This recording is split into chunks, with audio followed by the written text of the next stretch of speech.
No matter where you are on life's journey, even in your darkest hour, He is the one we look to. And in Him is life when we feel like we're surrounded by snakes. We had Otis with us at yesterday's men's breakfast. And I know he must feel like he's surrounded by snakes.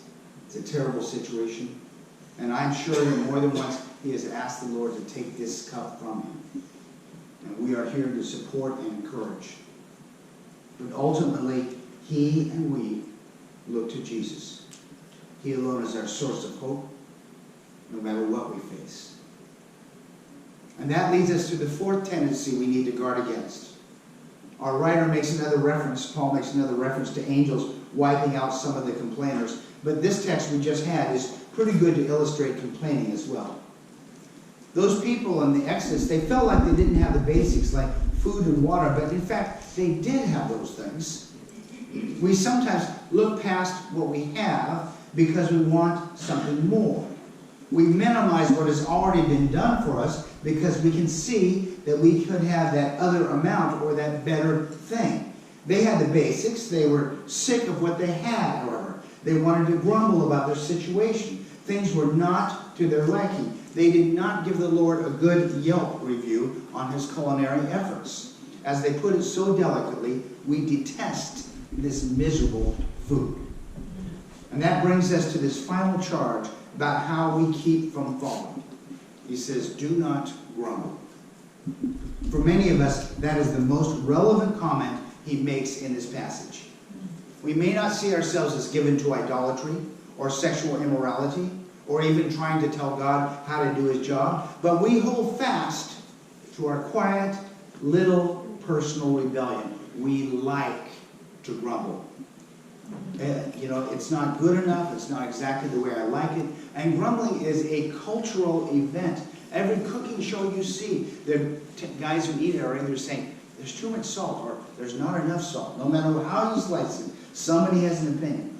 And no matter what it is, we act like the Declaration of Independence offered us the right to life, liberty, and the pursuit of grumbling, don't we? And what is the answer to grumbling? It is gratitude. It is saying, Lord, thank you for what you have given me in this life. Thank you for your faithfulness. And of course we make our request to God as we read in Philippians. But he adds that little reminder, do not be anxious about anything, but in every situation, by prayer and petition, with thanksgiving, present your request to God. Idolatry, sexual immorality, testing God, and grumbling, all of these things, he says, we need to be on our guard against. All of these things keep us in the proverbial wilderness and create lives that are not pleasing to the Lord. All of these things lead to a fall. But then it's as if he hears the ache of his people.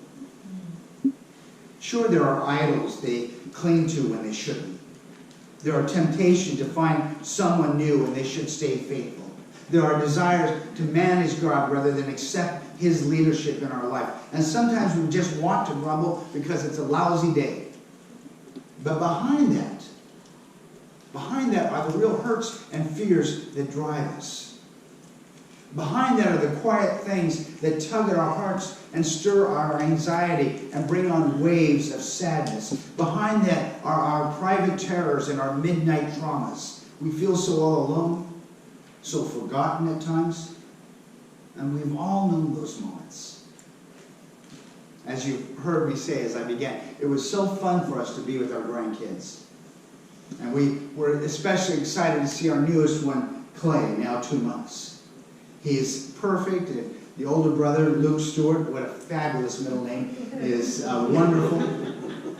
And we rocked little Clay and we took care of him. But we, as I said, we're still able to play our grandparent card. Our daughter did most of the diaper changing. But there would be times when we'd be with him when Clay was inconsolable. He just wasn't happy, and possibly he was a little bit hungry, etc., etc. And often, so those moments would come, and of course at those times, our daughter would swoop in and comfort him and speak a quiet word into his ear and feed him. And this peace just came over him, like he was now in the good hands he trusted. And I think that's the spirit of these last words.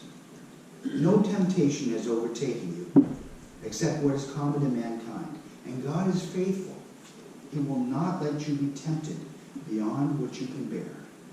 But when you are tempted, he will also provide a way out so that you can endure it. Sometimes we read this and say, God has overestimated me. I am in fact being tempted beyond what I can bear.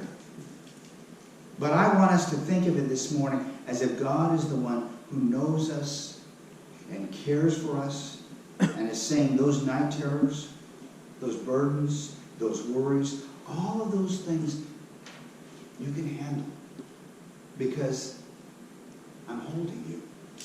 And together we will find a way out. Friends, this morning as we turn to the Lord's table, we turn to that one who was lifted up in the wilderness, the one who was lifted up for each of us. And as we gaze on him, we have life. And we accept his invitation to eat and drink, to live in him. And we allow him to be our rock because he is a foundation that lasts. We, each of us, travel this life's journey walking with him, trusting him, allowing him to lead us and living grateful for all he has done. Rather than falling in the desert, let us walk with him into the promised land of his presence. And as we go to prayer, I remind you, I know Ayla has been fighting